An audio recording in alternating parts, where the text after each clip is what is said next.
We welcome you to the Priscilla R. Tyson Cultural Arts Center on this 11th day of May.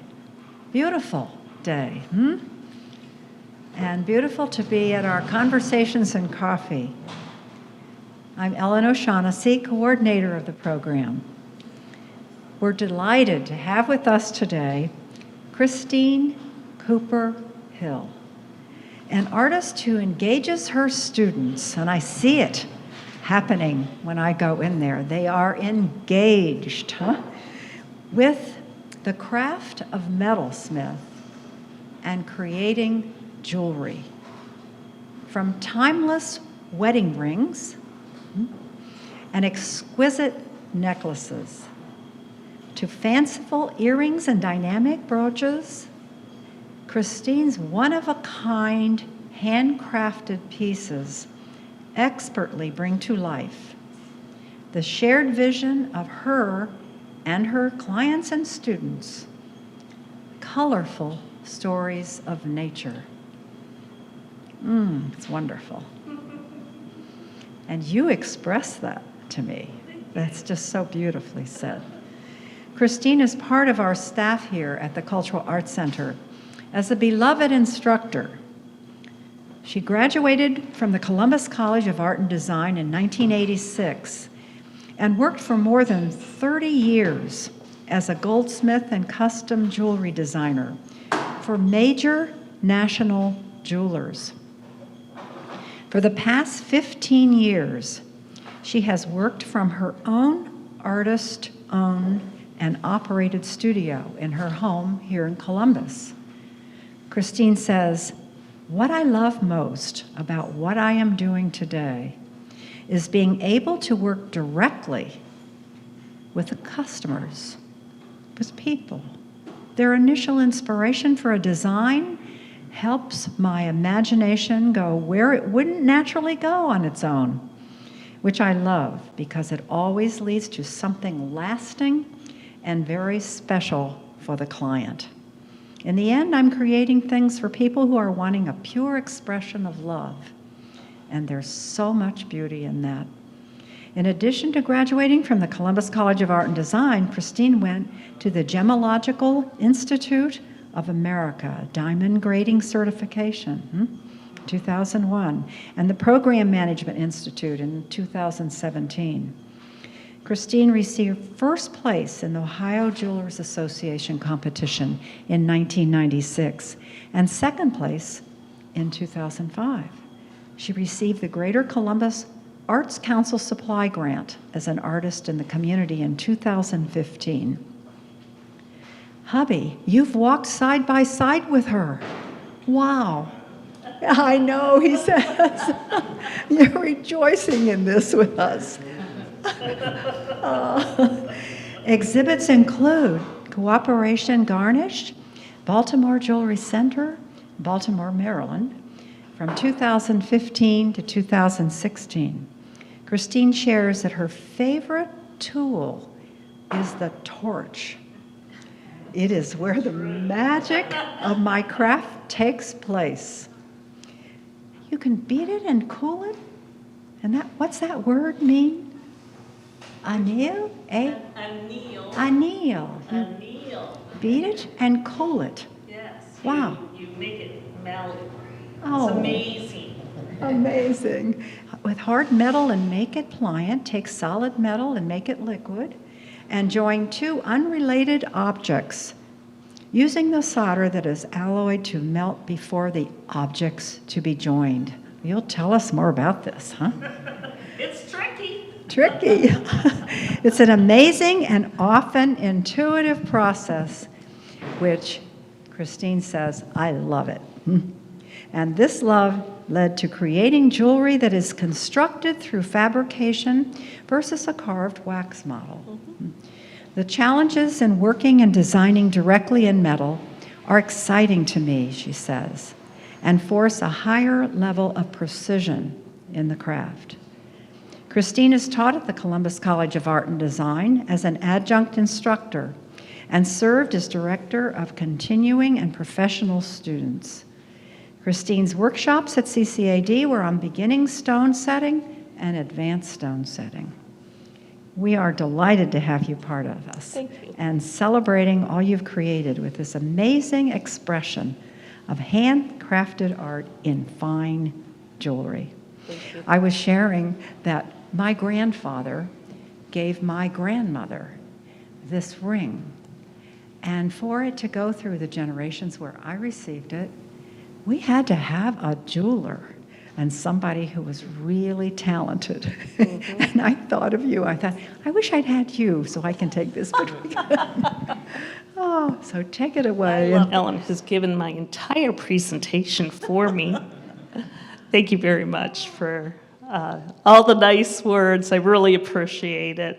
And I absolutely love being here to talk to you today, but also I can't say enough about what the Cultural Arts Center is for our community. And as Ellen mentioned, when I was at CCAD, I was their director of their community art program, and we have a great youth program there, but we never were really able to reach a large adult audience, and now I know why.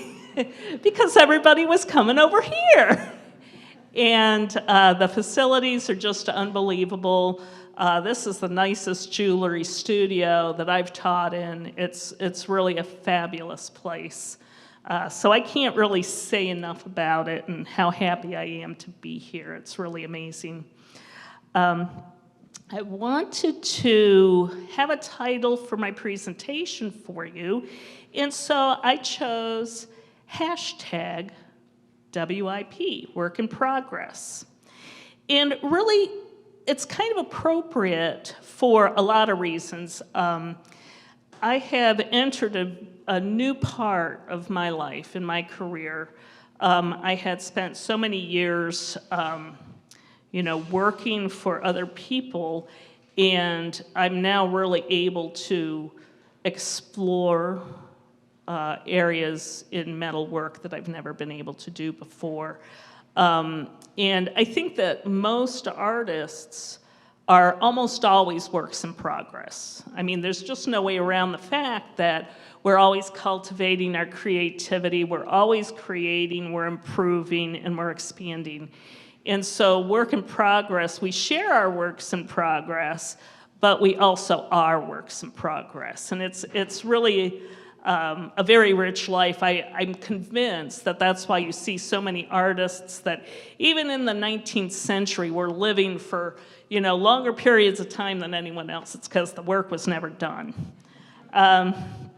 So as Ellen said, I have been working in and out of the jewelry manufacturing and retail commercial jewelry industry for 37 years. It's a long career. A little bit more, we're going to go back to this work in progress idea whenever I'm going to talk about something that is kind of contemporary. I like to look it up online and find out what people are saying about this. So hashtag work in progress from dictionary.com, often shown on social media when one is presenting unfinished works of art. My favorite was the example, this drawing is a work in progress. It will look better when it's done. The person working on the work in progress typically has the intention of finishing it, but, well, that doesn't always happen. And calling something a work in progress usually means it will be finished over the course of time. That is to say, it's often unknown when it'll be finished. That's kind of like life, right? Wrong way. So, Ellen kind of alluded to this part of my life that is so true. And I think that for a lot of artists, we may have a sort of public persona, and then we also have maybe a little bit more of an introverted persona. And that's certainly true for me. So my work has always help me to bond to other people and to forge these relationships. I also see myself as a person who's sort of in a tradition through history. And I love that. Like, I like the idea that in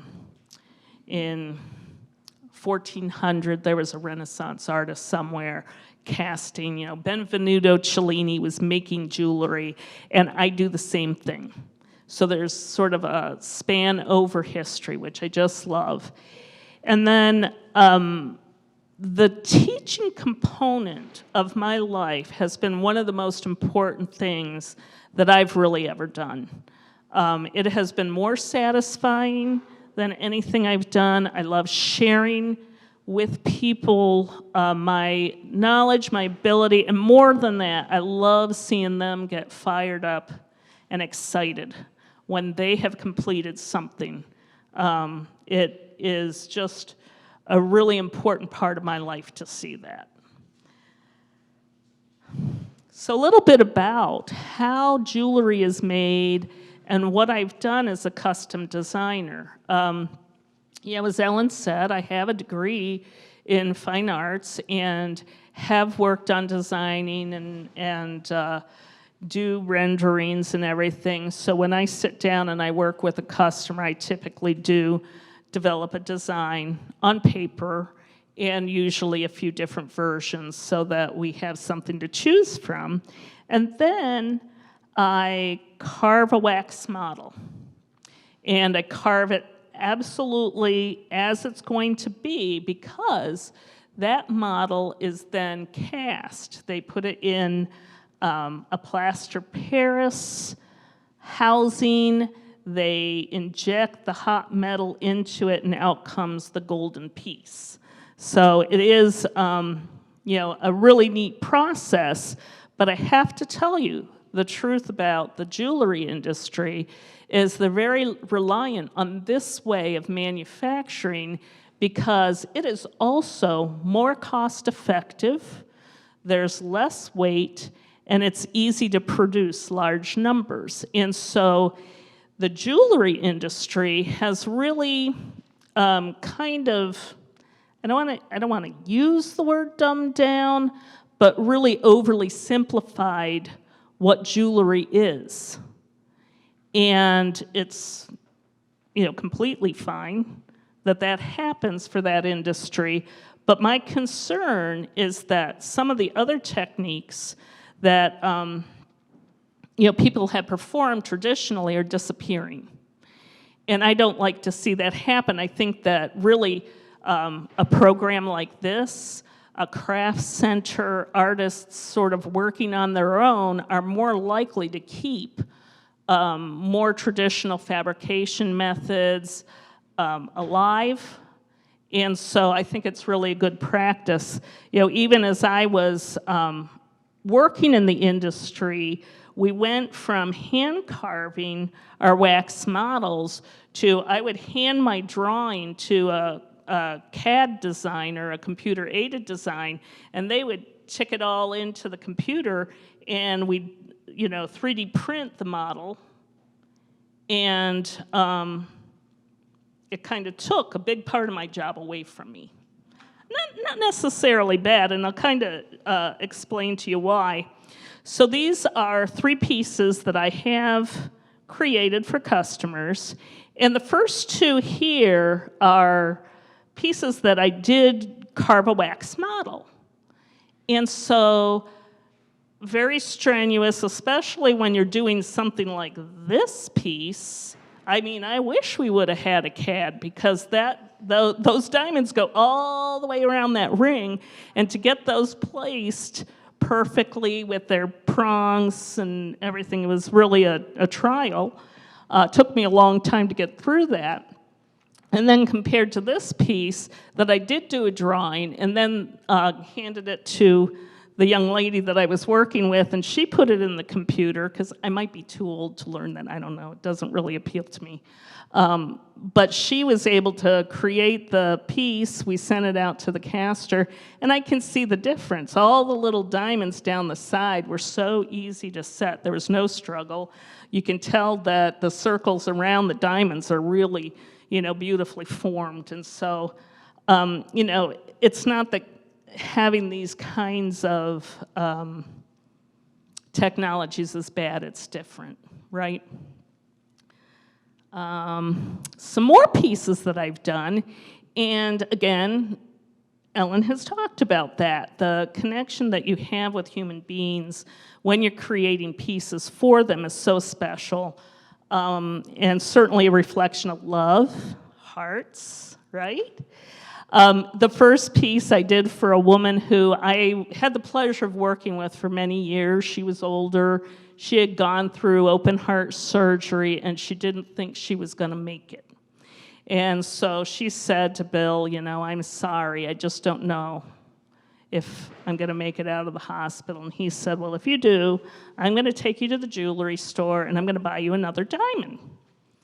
And he did. She made it. And we decided as we were talking that what we were going to do is we were going to develop a symbol that was a reflection of the pain that she suffered and how she grew out of it. So it's really, these really special moments that I have treasured in my life that people share with me. And it takes a lot for people to share these sort of personal struggles. But I guess being a jeweler is kind of like being a bartender, right? These two pieces were designs that I did for a gentleman, and he couldn't choose between the two. That's a nice thing. And so he made the one with the yellow diamond for his wife, and he made the one with the pink sapphire for his daughter. So, again, it's a wonderful conversation, and the diamond bracelet with all the articulated links was something that I did for another couple who were celebrating a big anniversary. And it's just awesome to be a part of their lives. Oh, let's see. And then something that I have really enjoyed, and this is kind of a precursor to where I am working on my own. And that is working on more complex pieces that required multiple pieces and assemblage as we put the piece forward. And so the ring on the end is my husband's 10th anniversary, I think, right? And some friends of ours saw that, and they asked if I could do something similar for them for their wedding. So it was a conversation starter. It was wonderful. The Cougaran piece was a lady who traveled to South Africa. And as I was working with this customer, I'd shared some drawings because she knew she wanted to do a coin. And so we sort of evolved these things in a very related way, which is, I think it's really fun to do. And then I get to really work with people. And again, I've talked about this in a lot of the writing that I've done, is this catalyst that some of our customers are for really developing unusual pieces. The piece that is the fish, they had received this carved ivory from a friend in China, and they really wanted something that was unusual, and this gave me an opportunity to do some sculpture because the wax was hand-carved, lotus sculpture, and that's something that I really kind of relate to. I like the symbol behind lotus, and we'll talk about that some more. And then the sapphire and diamond piece, it still kind of makes me laugh because a client that I'd been friends with for quite a while came in with a sandwich bag full of jewelry that she'd inherited from her aunt. And she's like, I want to make a vintage spray bracelet. And I would have never thought of that. It's a very, vintage, outmoded, kind of piece of jewelry, but it was so much fun to work with. And one of the other things that I'll say about making this piece, or actually both pieces, is that as technology has changed, we have begun to use laser welders in some of our production. And so the torch is still my very favorite thing, but when you have to do something that's very delicate and you need to position things, a laser welder is just an incredible advancement, and I love it. So that allowed me to do, some really unusual work that way. But then I finally had to recognize that my career wasn't really satisfying everything for me, and it comes from working in an environment, for instance, when I started, like I was in art school and I was going to be an artist, and I was going to work alone in my beautiful studio, and I was going to make beautiful things that would be desirable for people, and it would be very calm. And I'd get to look out my window and drink tea, and it would be relaxing, right? And that's not what working in the jewelry industry is. It's literally sitting shoulder to shoulder to shoulder to shoulder with people, and we're all working with grinding motors and hammers, and you've heard the jewelry studio. If you hang out here, you know what it sounds like. And I really craved being alone, to really work unselfconsciously and just do my thing. And so I approached the owner of the company and I said, I'm sorry, I'm gonna go. I gotta go. I'm gonna leave. I'm gonna start my own business. I'm gonna work in my studio. And he kind of leaned back and he said to me, well, now why don't you just work here part-time and I'll carry your work in my jewelry store exclusively. He was gonna control that, right? But it kind of gave me an opportunity to start to play around with what I was going to be making. So in 2007, I began doing that. And the first thing that I started to produce were limited edition pieces of jewelry. And what I would do is, rather than carving a wax model, I would start with round wire that was all the same size, and I would make kind of a model of the link. And I would forge little pieces of metal, wrap them in and out of each other, and solder them. And then I would take that model that I made, and I would have a mold made, and I would replicate them that way so that I could, make bigger pieces. And I wanted these pieces to be reflective of something that is kind of near and dear to mine and my husband's heart. We collect arts and crafts furniture and home decoratives, and we love the ethic of that movement, which was sort of a step back from industrialization to working in studios and making handmade pieces. And it really is important both ethically and aesthetically to us. And so I wanted these pieces to sort of reflect that. And the other thing that you'll see in pieces that are designed that way is you'll often see a reference to nature and a little bit of a conversation about the symbolism behind different animals, plants. And so you'll kind of see this in the next few pieces that I'm sharing with you. This piece, I like peacocks, but more than that, I really, really, really love the peacock room at the Freer Museum in Washington, D.C. It was designed by James McNeill Whistler. And it's funny, I actually have written about this in my blog. You'll have to read the whole thing. I'm not going to tell you the whole story right now. But he got carried away.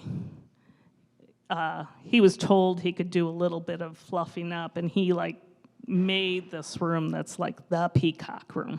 It's amazing. But the symbol for a peacock is transformation and renewal. So I really enjoy that. I think that's a good thing that we all can, make be a part of our life all the time. And I know I have always been sort of seeking that kind of growth. And then I kind of fixated on Lily of the Valleys, and this is sort of during the pandemic. So, things weren't that happy, but Lily of the Valley is a symbol for the return of happiness. And I really love that. And the thing that I enjoy about these pieces is a lot of what's involved in these are things that we do right downstairs. We do piercing work. Both the pieces on the end are done that way. And then the piece in the center is a sterling silver and fine silver piece where I pierced out an 18-karat gold lily of the valley, and you actually inlay it into the metal. So these are all things that you could do right downstairs, which is amazing to me that we can all do that. And then my favorite is my little friends, the barn swallows. So the other thing about me is that I have horses, and I spend a lot of time up at the barn, and they are the most joyful little animals that I've ever seen, flying around, and they return like clockwork on April 22nd. That was when I saw my first one for the last 3 years. And so I wanted my little swallows to be with me. And so I made a necklace and earrings out of that. And they're a symbol for hope, rebirth, love between two people. They are one of those crazy birds that likes to mate for life, like us, right? And the coming of spring, because they come on April 22nd. So I love those. And this is sterling silver with little blue topaz, and they have little clouds in the ears. I love them. And then this piece was a commission that I did receive from some friends of ours who were traveling in Maine, and they had bought these whales. They're carved ivory whales, and I carved a wax model so I could have that sort of sculptured look, and set some diamonds that she had inherited. That's sort of a recurring theme in a lot of what I do is people get diamonds from people and set those. And then I know I've got enamelists, I'm sorry, it is actually resin epoxy. So bad. So now I have to hang out with you guys and learn how to do enameling so I can do the real thing, right? I'm sorry. I was like, I don't know if I should include this. But I love the pieces. They're fun, and they're a brooch that Heidi wears on her jacket, and they're fun. A little bit more of the recent work that I've been doing and kind of the influences behind it. So the piece on the far side, the men's bolo tie, was something that I've been looking at contemporary indigenous people's art. And again, one of the coolest things is you are connected to people across cultures and communities when you are a metalsmith, and you can look at other people's art. And you can borrow from them. I'm not trying to do an appropriation thing. I'm not going to steal their symbols. But I really admire the silver work that they do. And so it was really fun to create that piece. And it is actually silver, and then, I don't know if you can see in the light, it actually has some 18-karat gold inlaid in there, and the surface was reticulated, which is a kind of fun technique that takes a long time to do. The second piece is a bracelet that the lady that I did the jade pendant with the lotus leaves and the fish reached out to me, I think it's been like 18 years since I'd seen her, and asked me, she told me that she had found her long-lost love, and she wanted to make him something, and so we conceived of this idea of the long and winding road, and the little wires twist back and forth like life does. So that was a great piece to work on. And then a piece for my nephew that was based on my father's bloodstone ring that he wore with our family crest on it. So it's fun to do stuff like that. So, what is next? I think that for me, I have enjoyed being a jeweler. I've enjoyed working with people. I've enjoyed teaching and plan to continue teaching.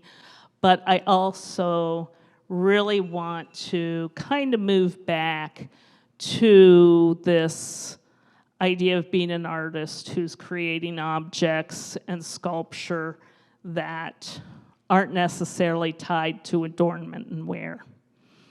I think there are things you can communicate through that, which I'm looking forward to doing.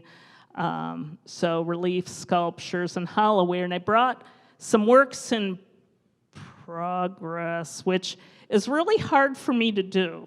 Like, I like to be perfect. I don't like to show people my beginnings, but I have my beginnings here, and we can talk about those if you want. But I'm looking forward to having my studio with my scenery and my cup of tea and my relax and my work alone. So. Well, we thank you for sharing the beauty, and let's see if we can have absolutely want to share your questions or reflections. I see some of the members of the class in here. All my people. Yeah. Anybody? Just resting with this beauty, huh? We have explained it all so well, Oh, right? yes, it's been. I hope soon. I mean, actually, Everybody get that question? I have been Karen? so enthralled with this exhibit that's up, and I actually have something in my mind, a work in progress, you might call it, which is, and I'll tell you about it, it is, I want to do a quilt-like object that will talk about and tell the story of Clara Driscoll, who was a woman who was the lead designer in Tiffany's glass studio making lampshades. And it's a little bit of a feminist thing about women who had to work and not get credit, and women who had to quit her job every time. She got married twice and had to quit her job because married women didn't work. And so that is going to be my first enamel project, and you, Jennifer, will be helping me with it. Okay. How's that sound? And would you believe? Yeah, that's great. Oh, good, okay. Oh, good deal. Would you believe I was in the home of Louis Comfort Tiffany? Really? Yes, and there was probably a Clara Driscoll piece there. Yeah, I was living in New York, and he made this available for like a retreat place, cool. A gathering. Yeah. And we were just surrounded by this gorgeous work. Unbelievable, right? Yeah. Yeah, it's really interesting. One of the things that they say is that he had the women working in the stained glass shop where they were doing more flora-based designs because he felt that women could interpret that better than men. That's probably not true. Well, Talking like to the closer. It's like the flame. okay. Come closer. I just wanted to know if, like, all the pieces that you showed us are all of those ones that you make like limited editions of, like the swallow. So no, the swallows I will make many pieces of. Hopefully. Mm-hmm. I mean, I haven't sold that many. Apparently, swallows are awesome for me and a few small people. A small population, but they're not like flying out the window. They're not flying out the window. That was totally accidental. They're not one of a kind. No, they're not. Yeah.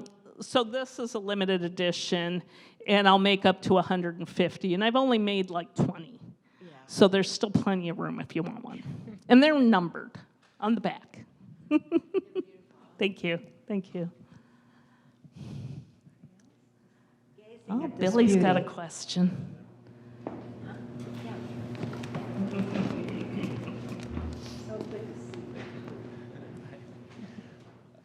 Christine, so you said that you used to work for people, and now you're working for yourself. Right, correct. So my question is related to how much of your time is creative time and producing time versus managing the business, managing Yeah, the I inquiries, the selling, all kind that. of with intention, I kind of pick and choose what I'm doing.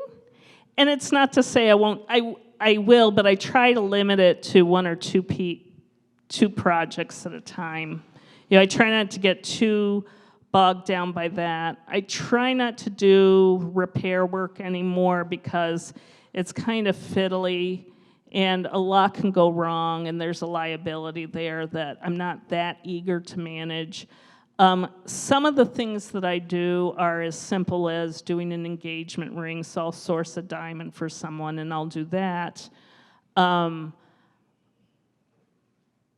would guess that probably like 15% of my time I do that. And the rest of the time I am working right now more on the pieces that I have up here that, you know, I'd love for you guys to come up and look at, doing the hollowware and learning how to do chasing and repoussé, and soon enameling.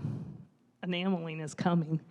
And then I divide my time also between my teaching and the horses. And so I'm up at the barn 4 days a week, and I do cleaning and feeding and training and riding and fun stuff like that. So, yeah.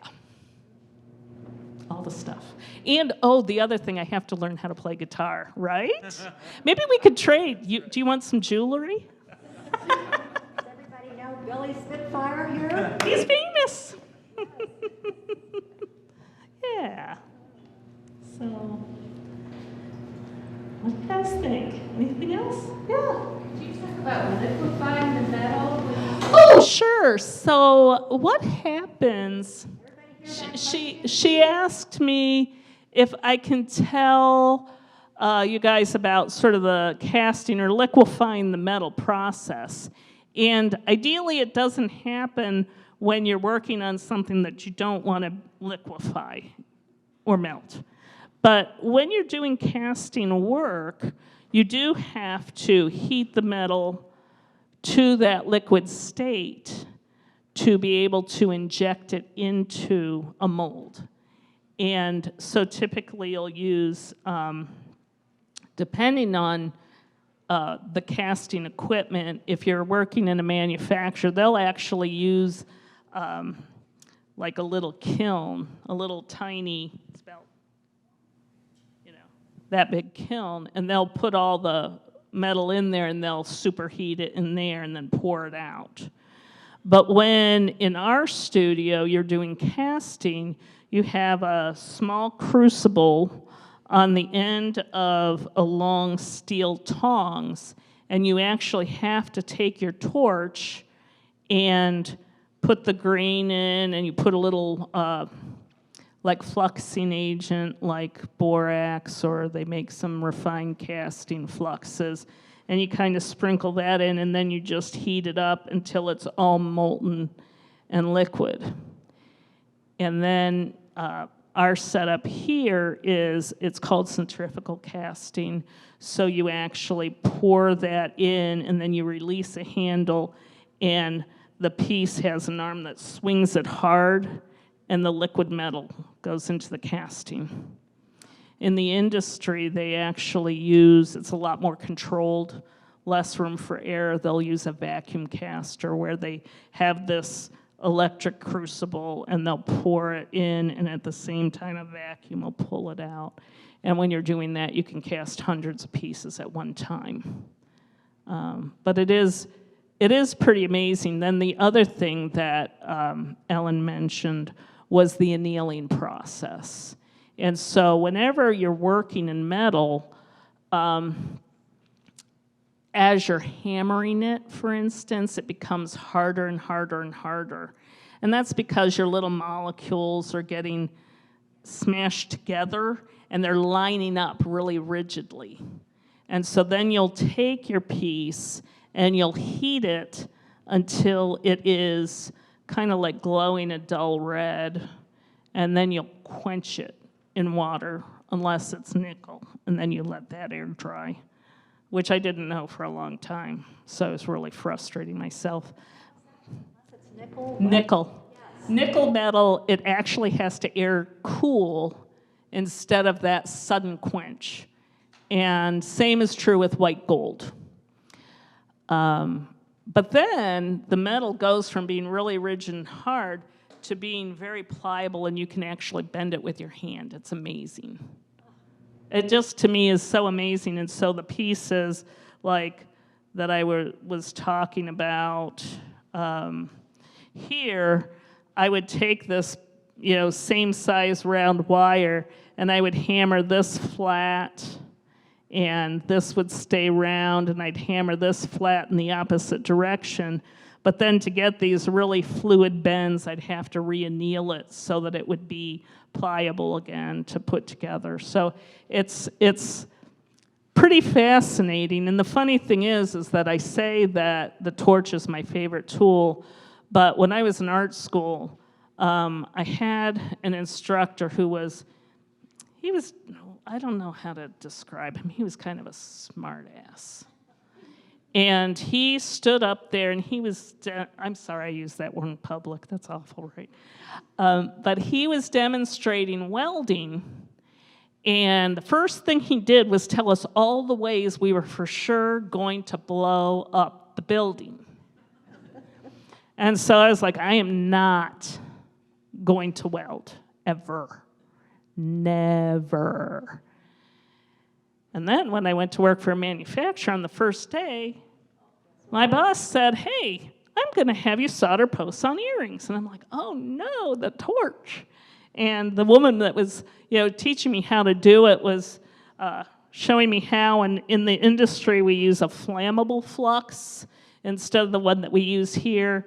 And I knocked the jar with the alcohol over, lit the bench on fire, and I don't even know how I went back the second day. So it is kind of funny that it has become such a wonderful tool.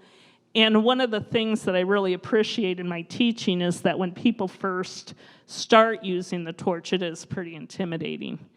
And so I really try to, be there with them the first time they light the torch. I don't just, do the demo and walk away. I really want to help them to get through that and be comfortable and confident in how they use that tool. So, all that from one question, right? Thank you. I talk too much.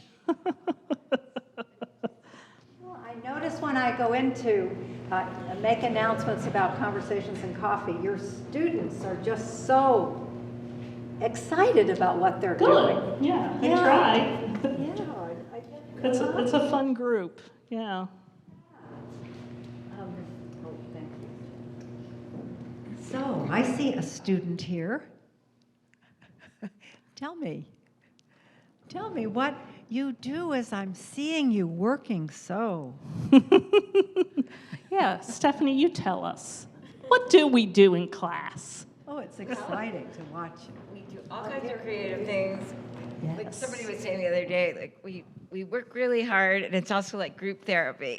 It is. Because like we talk a lot, but we talk and we work, Yeah, and it feels yeah. extremely stimulating, and Yeah. it's just Yeah. so good to be there. Like, That's it's kind just of like, the- like you feel like when you make all of us feel so welcome. Oh, I was telling thanks. Christy the other day, or a while ago, like she often walks into the class and just goes, "I love you people," and it's such a wonderful feeling. Like it just, Yeah.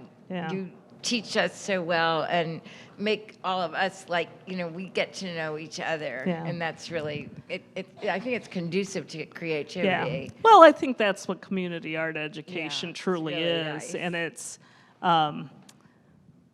I just don't, I had no idea before I got into it. Like even when I was at CCAD and I was managing their program, and I started to understand what the mission is for this kind of programming. And it really is not just, craft is amazing and doing art is amazing.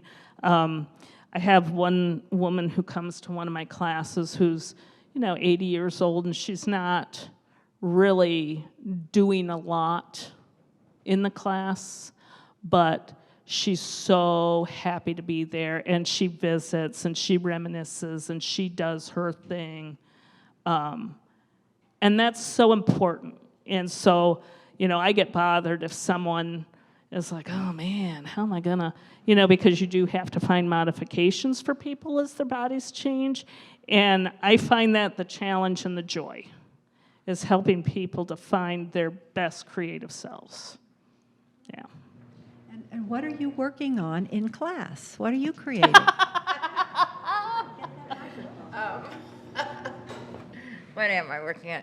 I'm working on a necklace right now, and I'm working on getting better at soldering and using the fire, which was really scary to me also at first. And today I feel like I actually made a breakthrough with that. So, good. Yeah. But I've been trying a lot of different things. I'm sort of trying to work through from the beginning and going forward to all the projects again, so that you're because it's hard for me kind of because solidifying. I'm a perfectionist in my other kind of artwork, and so it's really hard for me to break out of that and try to do things that aren't going to be perfect. But I'm learning not Me to be too. perfect. Me too. Yeah. I mean, really, it's like I brought in stuff that's because I've never done that before, and it's but it's part of the process, right? Yeah.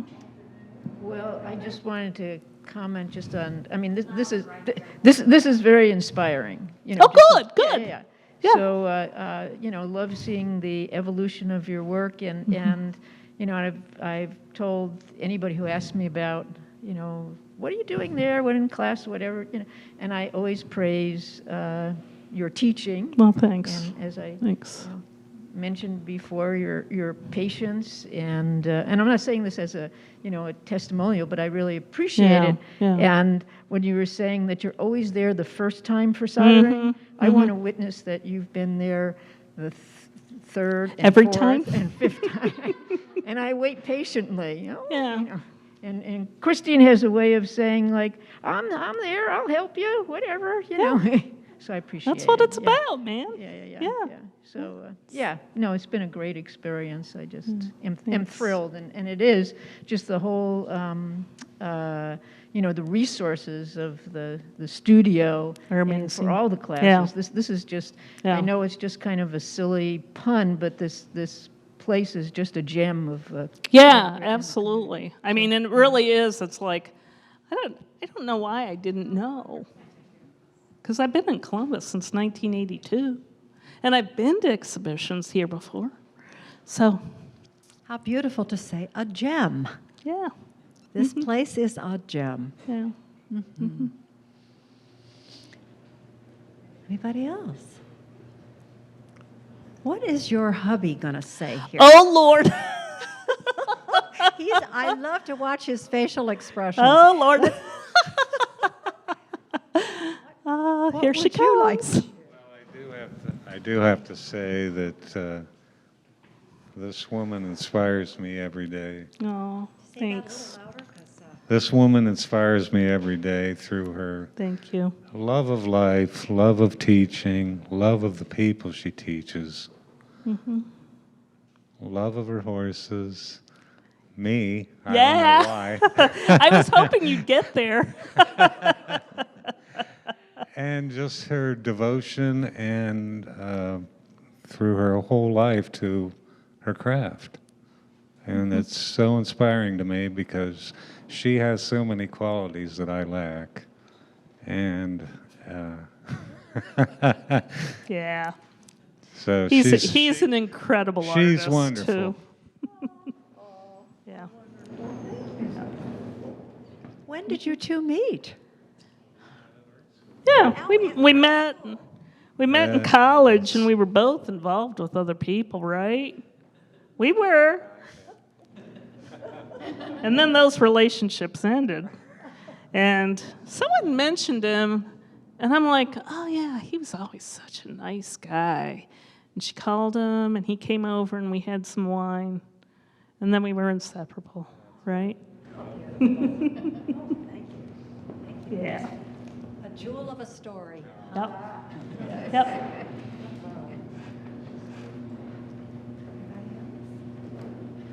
What you got, Colleen? You have to speak into the microphone. Yes, yes. It's so uncomfortable, right? Hi. I was just curious about your home studio and what that's like, what kind of equipment you have. Yeah. They kind of touched on like maybe how much time you spend there, but Yeah. what that's like. So, as we know, that buying jewelry equipment to make jewelry with is a really expensive endeavor. And so it didn't happen overnight. I started collecting, a few things at a time. One of the things that has, it made me a little bit nervous was to have soldering equipment in the house. And so what I have opted to do, rather than having a tank of acetylene or propane, I actually have a tap into my natural gas line at the house. And it has a little flashback arrestor, so it keeps the house safe. And then I use a dual fuel, so I have an oxygen tank. And once a city inspector was in our house to inspect the water line, and he was like, I don't know what this stuff is, but I don't know if you should have this. And he got on the phone, and someone on the other line told him to mind his own business, which was funny. So I have that. I do have a hydraulic press, which I've enjoyed having. That's what I used my grant money for, was to buy a hydraulic press. And then, what else do I have? Just the hand tools and stuff like that. Flex shaft.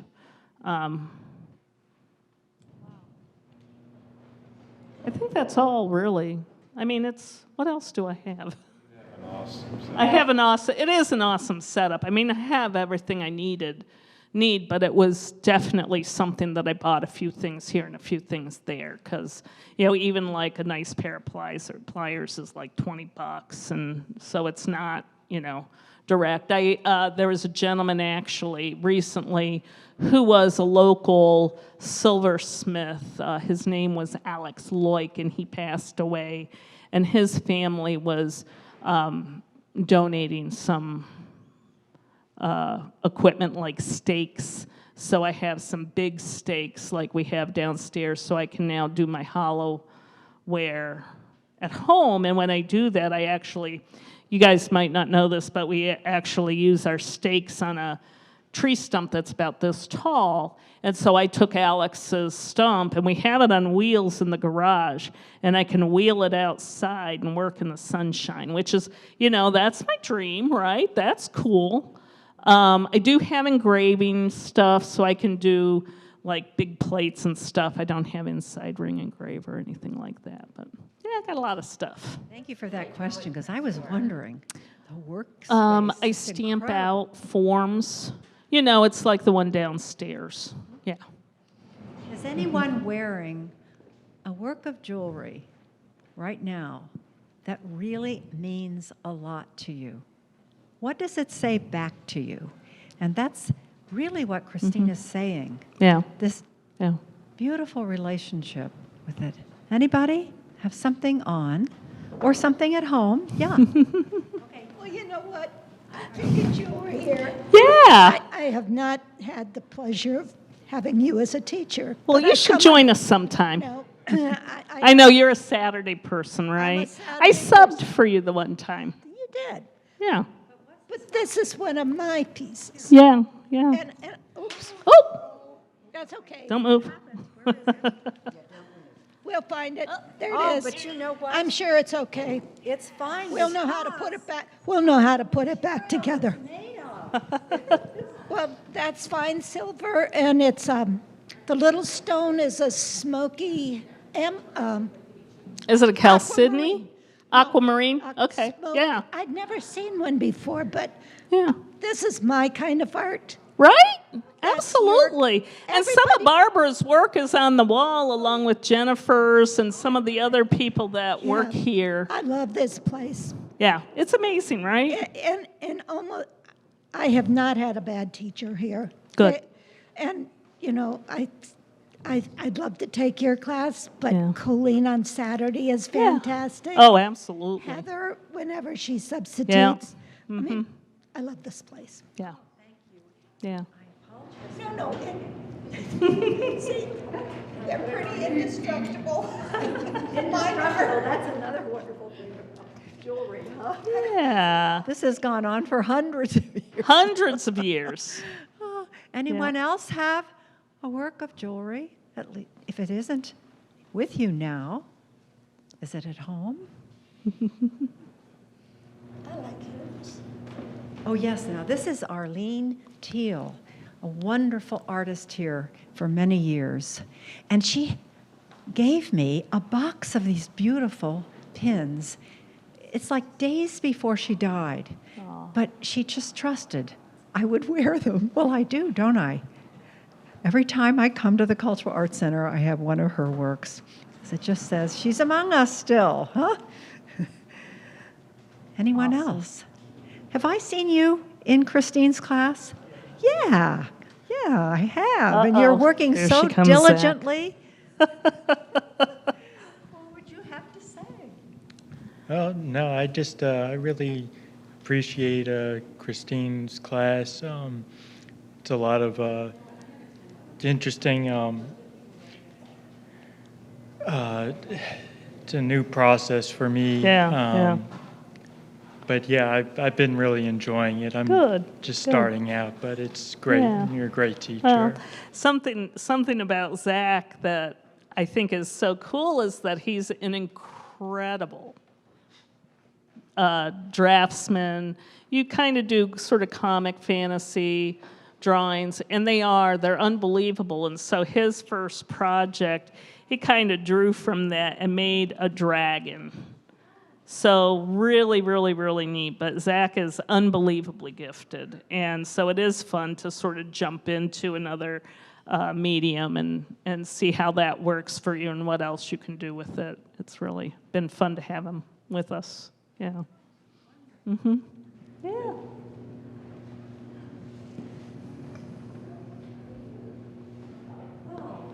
Jeff Martin, as Oh, director oh of boy. this, what is your thought about this place being such a gem? I agree. I think it is a gem, and it's because of people like Christine. thanks. She's not been here a super long time, but she has made a huge impact on the jewelry studio. When I started here years ago, I knew that the things that were taught here were important, but I think, kind of like you said, I think what I've come to learn over the time is that what's really equally important is the community that's created in these spaces. So I love, seeing what people are creating, the items that they make, but I also love seeing the relationships that form. I love seeing people hanging out together, going across the street to have drinks after class. I think that's one of the most special Hey, things. no one and invited I think me for drinks. Christine embodies that. We'll have to start that up, I guess, That right? might be the next thing. Except for my classes end too early. I don't want to be at a bar at like It's a noon. happy hour, right? Yeah. Early. I might be wrong. But thanks for sharing all of your Oh, work with us yeah, today, and it's thanks for sharing all your completely- gifts with us in the studio too. Completely my pleasure. I feel very, very fortunate to be here. Really. Well, thank you. Thank you, you guys. I love you all.